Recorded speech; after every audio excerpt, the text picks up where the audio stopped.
warming is a worldwide problem. At this point, rising temperatures around the world are affecting the glaciers. Glaciers in the Antarctic region are melting faster and faster every day. For comparison, enough water melts off Antarctica every day to supply New York with water for an entire year. Thwaites Glacier is melting very quickly. At this point, the glacier is expected to be gone by 2050. For this reason, researchers from the Columbia University did research with the purpose of halting the melting of the glacier. To achieve this, the warm water current, which causes the glacier to melt, needs to be blocked.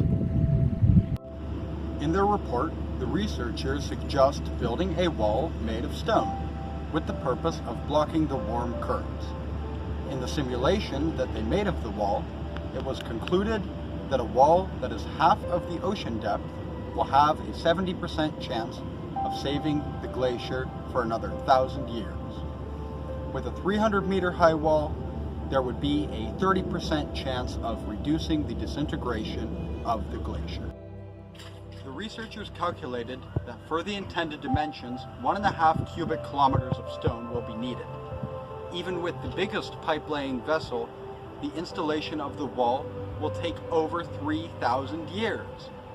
With the time limit of 25 years, 500 of these ships would be needed. At this moment, there aren't even that many stone-laying vessels on Earth.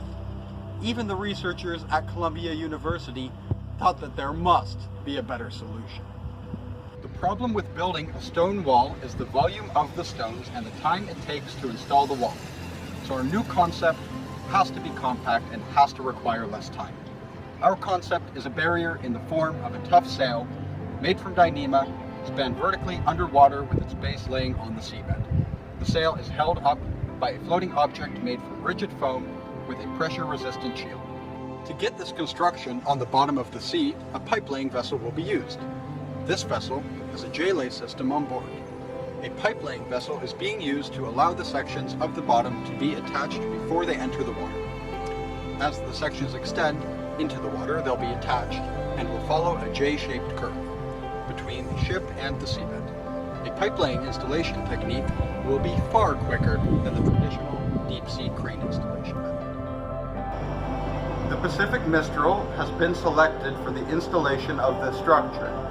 It was chosen for its high capacity and it is equipped with a moon pool. The ship is suitable for work in remote areas. The Pacific Mistral is currently a proof drilling vessel, so it will require some conversions before installing the wall. The Pacific Mistral will be stripped of its drilling and oil processing machinery. Systems for assembling and placing the barrier will be installed. The ship will be strengthened to be ready for polar conditions. The Pacific Mistral has been tested to check if it's going to be able to install the barrier while remaining safe and stable. The stability of the ship with the barrier on board was checked.